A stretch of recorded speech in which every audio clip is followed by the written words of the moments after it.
Everyone, welcome to BioLibrary. Let's start the cell bio targets. So the first one would be you should focus on the story of Robert Hooke as well as Leeuwenhoek, and you should know who discovered dead cell and who discovered like living cell. Okay, if at all it comes, otherwise अपने concept के लिए आप याद रख लेना. उसके बाद बात करते हैं difference between prokaryotic and eukaryotic cell. इससे छोटा कुछ हो नहीं सकता, राइट? और इससे बेसिक भी कुछ नहीं हो सकता. Then you will have to see cell theory, क्योंकि अगर बहुत ज़्यादा फैक्चुअल क्वेश्चंस आए तो थोड़ा बहुत सेल थ्योरी के मॉडिफिकेशन से हो सकता है क्वेश्चन आ जाए.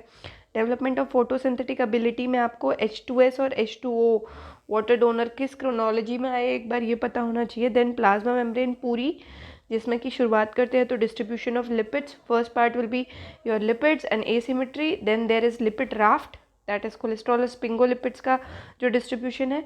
फिर लिपिड और वाटर मिलने पे माइसिली, बाइलेयर एंड लाइपोसोम, तीनों में बेसिक डिफरेंस क्या होता है? Bilayer fluidity and cholesterol. ये पहले पार्ट में जहाँ पे आप लिपिड डील करते हो. Second would be your membrane protein, जिसमें कि आपको पेरिफेरल ट्रांसमेम्ब्रेन लिपिड लिंक पता तो होगा ही. And there is only one type, that is lipid link, जहाँ पे कि कोवेलेंट लिंकेज हो जाता है. ओके, एंड थोड़ा बहुत ग्लाइकोफोरेन के बारे में एक बार देख लेना, आरबीसी की मेम्ब्रेन पे प्रेजेंट होता है. ट्रांस मेम्ब्रेन प्रोटीन की अगर बात करें तो usually it is alpha helix and it's always said कि अगर ट्रांस मेम्ब्रेन है तो हेलिकल स्ट्रक्चर बनाएगा. बट बहुत बार बीटा बैरल्स भी प्रेजेंट होते हैं, वो पोरिन का केस होता है. तो पोरिन के केस में एनपीए जो होते हैं वो भी देख लेना एक बार, अमाइनो एसिड्स. मतलब आप अपने नोट से उनका रिवीजन करते चलना. Then comes your hydropathy plot, that is जिससे आप क्या बता सकते हो? टाइप बता सकते हो, क्योंकि हाइड्रोफोबिक प्रेजेंट है. लेकिन अगर विजुअलाइज करना है प्रोटीन को तो आप क्या करोगे? फ्रीज फ्रैक्चर, जिसके साथ विजुअलाइज करने के लिए आप टेम करते हो. ठीक है, जब तक आप ट्रांसमिशन इलेक्ट्रॉन माइक्रोस्कोपी नहीं करोगे आप देखोगे कैसे. उसके बाद मतलब आपके पास इमेज आएगी वैसे भी. उसके बाद आता है फोर्थ, ट्रांसपोर्ट प्रोटीन्स, जिसमें कि आपके पास दोनों channels as well as carriers. तो आपको दोनों ध्यान रखने हैं कि चैनल से क्या होता है और कैरियर से क्या होता है. दोनों में से एक है जो कि सिर्फ पैसिव ट्रांसपोर्ट कराएगा और दूसरा है जो कि एक्टिव पैसिव दोनों के बीच में चलता है, यानी कि दोनों करा सकते हैं. उसके बाद fifth part of your plasma membrane will be transport cross membrane, जिसमें कि सिंपल डिफ्यूजन, फैसिलिटेटेड डिफ्यूजन.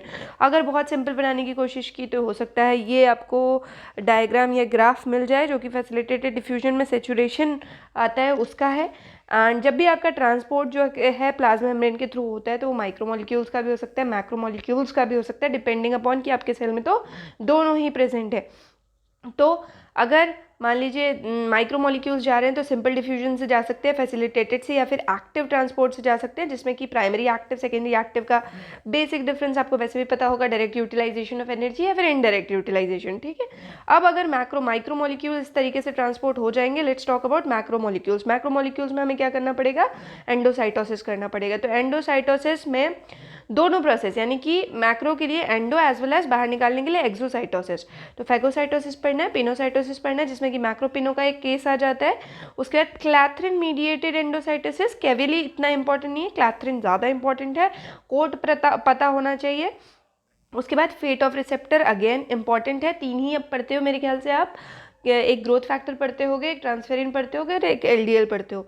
उसके बाद आता है कि आपको मेम्ब्रेन पढ़नी है. मेम्ब्रेन पे मेम्ब्रेन पोटेंशियल, अभी तक we are only dealing with membrane and membrane के थ्रू जो ट्रांसपोर्ट होता है. ठीक है, तो मेम्ब्रेन पोटेंशियल पढ़ना है और साथ में बहुत ध्यान देना है न्यूरोटॉक्सिन का. हो सकता है वो मैच द फॉलोइंग में आ जाए, अदरवाइज सीधा ही अगर फैक्चुअल पेपर बन रहा होगा तो सीधा ही आ जाएंगे. उसके बाद अगर ऑर्गेनील्स की बात करें तो वैसे पता तो मेरे ख्याल से सबका आपको होने चाहिए कि कौन सा सिंगल मेम्ब्रेन बाउंड है, कौन सा डबल मेम्ब्रेन बाउंड है. सिंगल मेम्ब्रेन का आपको लाइसोसोम मिल जाएगा, पेरोक्सीसोम मिल जाएगा, ये ध्यान रखना है. ग्लाइऑक्सीसोम प्लांट में मिल जाएगा. सारी चीज़ें बहुत बेसिक, ये सारी पता होनी चाहिए. उसके बाद ER mitochondria, chloroplast, nucleus, Golgi. मैंने इस तरीके से डिवाइड किया कि आप उसको उसके सॉर्टिंग सिग्नल प्लस उसमें जो प्रोटीन सॉर्टिंग हो रही है उसके साथ पढ़ो. ठीक है, यानी कि आप सॉर्टिंग साथ में पढ़ लो किसके? ऑर्गेनेल्स के. और रेयरली पेरोक्सीसोम से अभी तक क्वेश्चन आया, लेकिन फिर भी ध्यान देना एक बार आपको पेरोक्सीसोम पे भी नज़र मार लेनी है. मतलब it should be as deep as you prepare for CSIR, but it should be मतलब एटलीस्ट सुपरफिशियल हो, बट हल्की डेप्थ भी हो उसमें. ठीक है, फैक्चुअल क्वेश्चंस के लिए. उसके बाद वेसिकल फ्यूजन एक बार आप देख लेना. ऐसा नहीं कि आपसे सिस्टर्नी मैचुरेशन मॉडल पूछा जा रहा है या फिर असल में जो वेसिकुलर मॉडल है वो पूछा जाए, ये सब नहीं पूछा जाएगा, बट फिर भी आपको एक बार वेसिकल फ्यूजन वाला प्रोसेस देखना है.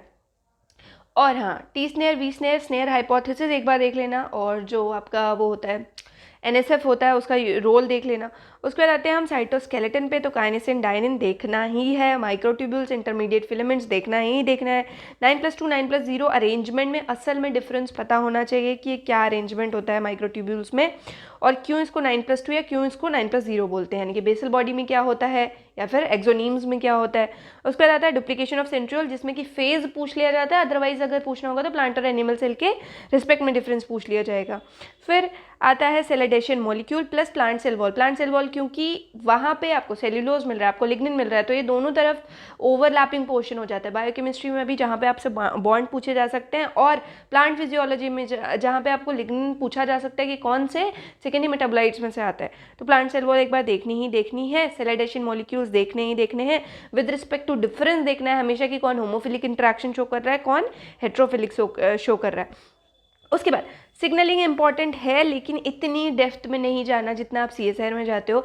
सिग्नलिंग के लिए उतना इंपॉर्टेंट है, स्किम थ्रू करो एक बार, और जो आप पार्ट बी के लिए पढ़ते हो वैसे से क्वेश्चन सिग्नलिंग के लिए ज़्यादा इंपॉर्टेंट बनेंगे, ठीक है। माइटोसिस मियोसिस में मियोसिस ज़्यादा इंपॉर्टेंट है, क्योंकि उसके जो फेजेस हैं उनमें क्या इवेंट्स हो रहे हैं वो उसका क्वेश्चन आ सकता है। उसके बाद एन्यूप्लॉइडी अगेन इंपॉर्टेंट है कि मियोसिस 1 में हुई तो मियोसिस 2 में हुई तो क्या डिफरेंस आएगा, या फिर डायरेक्ट रिजल्ट दिया होगा and it could be asked कि आपका कौन से फेज में हो रही है। उसके बाद apoptosis as important as it is for your CSIR, ठीक है। बचता है क्या, कैंसर। तो आपको क्या करना है, कैंसर सिग्नलिंग एपोप्टोसिस को उतनी ही इंपॉर्टेंस देनी है जितना आप CSIR में देते हो, बट यू कांट एक्सपेक्ट कि वहाँ पे कोई ऐसे बड़ा सा एक्सटेंसिव एक्सपेरिमेंट बना होगा। या मैं हमेशा बोलती हूँ या तो पेपर एकदम फैक्चुअल बनेगा, या तो पेपर अगर लॉजिकल बनेगा तो वहाँ पे सेकेंडरी एप्लीकेशन होगा आपके कॉन्सेप्ट का, तो उसके लिए भी आपको एटलीस्ट फैक्चुअल नॉलेज आपके पास होनी चाहिए। तो यहाँ पे टॉपिक वाइज टारगेट्स खत्म होते हैं, इसके बाद मैं एक साथ दूंगी numerical as well as match the following वाला, ठीक है। So thank you everybody.